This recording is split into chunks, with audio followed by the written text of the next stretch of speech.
नमस्कार दोस्तों, मेरे YouTube चैनल पर आपका स्वागत है।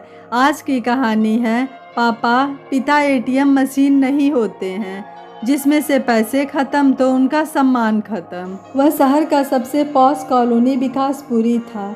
वहाँ एक बंगला बनवाने की ख्वाहिश सभी लोगों की होती है और उस कॉलोनी के लोग अपने आप को बहुत गर्वित महसूस करते थे। वह कॉलोनी नया नया बना था। वहाँ एक बंगला लक्ष्मी नारायण विला रंग बिरंगी रोशनी में नहा रहा था। जैसे ही कार आकर उस बंगले के सामने रुकी, विनय ने उतरकर कार के पीछे का दरवाज़ा खोला और अपने पिता और माँ को उतरने को कहा। विनय के पीछे उसकी पत्नी माधुरी भी उतरकर लक्ष्मी देवी के हाथ थामे आगे बढ़ रही थी। कार से उतरकर उदय नारायण जी सामने का दृश्य देखकर अचंभित थे। उनके बेटे विनय ने आज डिनर बाहर करने का प्लान किया था, पर यह क्या, किसी होटल में न जाकर बेटे ने यहाँ कहाँ लाया? उनके समझ में कुछ नहीं आ रहा था। उनकी पत्नी लक्ष्मी देवी का भी यही हाल था। उदय नारायण जी से रहा नहीं गया। उन्होंने विनय से पूछने के लिए कहा, बेटा हम तो डिनर पर जाने वाले थे, फिर यहाँ क्यों ले आए? यहाँ तुम्हें कोई काम है क्या? विनय की माँ लक्ष्मी देवी भी उन दोनों की ओर प्रश्न भरी नज़रों से देख रही थी। चलिए पापा अंदर चलते हैं, कहते हुए विनय मुख्य दरवाजे की ओर बढ़ा। उसके पीछे पीछे विनय के माता पिता मुख्य द्वार की ओर बढ़े। उनको कुछ समझ में नहीं आ रहा था कि यह सब क्या हो रहा है। जैसे जैसे मुख्य द्वार के पास पहुँचे, वहाँ उन्होंने देखा कि उनकी दोनों बेटियाँ सीता और गीता भी अपने पतियों के साथ खड़ी थीं। उदय नारायण जी से रहा न गया। उन्हें आश्चर्य हो रहा था कि दोनों बेटियाँ यहाँ कैसे पहुँची। इतने में बड़ी बेटी सीता आगे बढ़ी। उसके हाथ में एक थाल था जिसमें एक चांदी की छोटी सी कैंची थी। उसने थाल बढ़ाकर कहा, पापा आप इस कैंची से इस फीते को काटिए। पर बेटी यह सब क्या है? उदय नारायण जी कुछ कहते इसके पहले ही छोटी बेटी गीता बोली, हम सब बताएंगे पापा, पहले फीता तो काटिए। उदय नारायण जी हतप्रभ हो कैंची हाथ में लेकर फीता काटे। तभी थाल में से कुमकुम लेकर बड़ी बेटी ने अपने पापा और माँ का तिलक किया। फिर तीनों बच्चे और बहू और दामाद सब उन दोनों पर फूल बरसाए। म्यूजिक सिस्टम में हल्की सुरीली संगीत बज रहा था। सभी अंदर हॉल में प्रवेश किए। हॉल में सभी सोफे और कुर्सियों पर बैठ गए। तब विनय घर की चाबियाँ अपने पापा के हाथ में रखते हुए कहा, पापा नया घर मुबारक हो, ये बंगला आपका है। सभी लोग एक साथ तालियां बजाते हुए एक स्वर में बोल उठे, नया घर मुबारक हो मम्मी और पापा। उदय नारायण जी और लक्ष्मी देवी चकित हो सब देख रहे थे। हॉल के दीवार पर welcome to your new house papa and mummy लिखा हुआ लाइटिंग चमक रहा था। हॉल और सभी कमरे रंगीन गुब्बारे से सजे थे। थोड़ी देर बाद पंडित पहुंचा और गृह प्रवेश का रस्म पूरा किया। उदय नारायण और लक्ष्मी देवी को यह एक सपना सा लग रहा था। बेटा बेटियां बहू और दोनों दामाद बड़ी व्यस्तता से इधर उधर घूमते हुए काम काज का जायजा ले रहे थे। सोफे पर बैठे उदय नारायण जी और लक्ष्मी देवी को कुछ समझ में नहीं आ रहा था कि आखिर माजरा क्या है। कुछ ही देर में कैटरिंग वाले आकर अपने साजो सामान सजाने लगे। उस विशाल हॉल में एक और कैटरिंग और डाइनिंग का इंतजाम कर दिया गया। रात के 9 बजते ही डिनर करने लोग बैठे।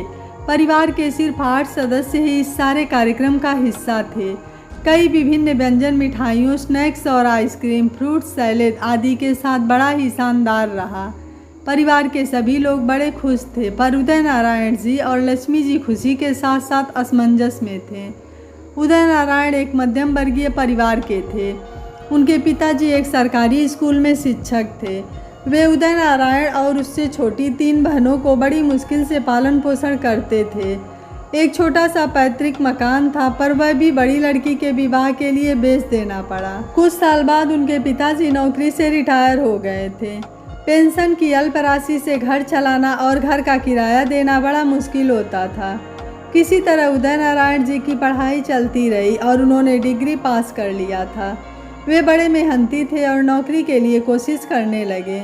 उनकी मेहनत रंग लाई और एक सरकारी बैंक में उनकी क्लर्क की नौकरी लग गई।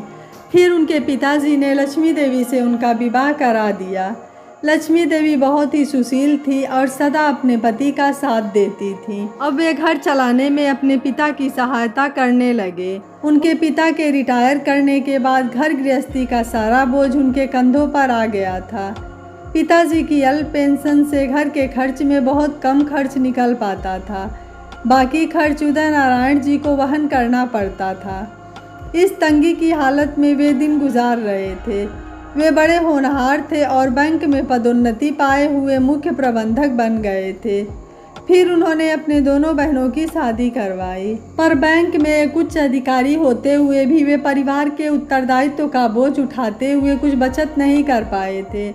उदय नारायण जी के भी एक बेटा और 2 बेटियां थीं। फिर उनका पालन पोषण करना, पढ़ाई और बेटियों का ब्याह आदि वही परिवार का भरण पोषण करना चलता रहा। एक मध्यम वर्गीय परिवार का जीवन कितना संघर्षपूर्ण होता है, उदय नारायण जी ने बचपन से अनुभव किया था। उन्होंने दोनों बेटियों को अच्छी शिक्षा दी और अच्छे संपन्न घरों के रिश्ते लाकर शादी करवाई। उनका बेटा विनय भी इंजीनियरिंग की पढ़ाई कर एक अच्छे कंपनी में इंजीनियर बन गया था। इस तरह उदय नारायण जी ने अपने परिवार के सारे उत्तरदायित्व का पूरा निर्वाह किया था। इधर कुछ दिनों से उदय नारायण जी बड़े उदास रहने लगे थे। उनका रिटायरमेंट इसी महीने होना था। वे अपने जीवन की उपलब्धियों के बारे में सोचकर उदास हो जाते थे। बचपन से ही उनका जीवन पारिवारिक बोझ से लदा हुआ था। बड़ी मुश्किल से बैंक लोन से एक छोटा सा अपना घर बना पाए थे। बच्चों की शादी के लिए लोन ले रखे थे। इन लोन के किस्त चुकाते चुकाते उनका रिटायरमेंट आ गया था। बस मन में एक ही संतोष था कि बच्चों को पढ़ा लिखा कर अच्छे घरों में ब्याह कराया। अब बेटे और बहू के साथ अपने उसी छोटे घर में आनंद पूर्वक रह रहे थे, पर वे अपनी पत्नी को कभी कीमती आभूषण नहीं दे सके थे। उनके साथ काम करने वाले सहकर्मी बड़े बड़े बंगले खरीदकर आराम की जिंदगी जी रहे थे। यही सब सोचकर उदय नारायण जी कुछ दिनों से उदास रहने लगे थे। उनकी उदासी बेटे और बहू से नहीं छिपी रही। दोनों बेटियां भी उसी शहर में रहती थीं। वे भी अपने पतियों के साथ अक्सर आते और माँ और पिताजी से हाल चाल पूछ कर जाते थे। उदय नारायण जी की उदासी देखकर भाई और बहनों ने एक प्लान बनाया था। आज रिटायरमेंट वाले दिन उस प्लान को वे कारगर कर रहे थे। सभी लोग डिनर होने के बाद हॉल में और कुछ देर बातचीत में मशगूल रहे। रात के 10:30 बज रहे थे। सीता, गीता और माधुरी लक्ष्मी जी को लेकर एक कमरे में चले गए। इधर विनय और उसके दोनों जीजाजी उदय नारायण जी को लेकर दूसरे कमरे में चले गए। कुछ देर बाद सभी बाहर आ गए। लक्ष्मी जी बनारसी साड़ी में दुल्हन जैसी सजी थीं। उनके गले में हीरो का हार और हाथ में सोने की अंगूठी चमक रही थी। उदय नारायण जी रेशमी कुर्ते पायजामे में, गले में सोने की चैन, हाथ में हीरे की अंगूठी और कलाई में कीमती रैंडो घड़ी पहने हुए थे। बाहर पोर्टिको में आडी कार खड़ी थी। दोनों दामाद उस कार की चाबी उदय नारायण जी के हाथ में दिए। फिर उन सभी ने उदय नारायण जी और लक्ष्मी देवी को एक और कमरे में ले गए। हैप्पी बर्थडे पापा और wish you happy retired life पापा लिखे बैनर चमक रहे थे।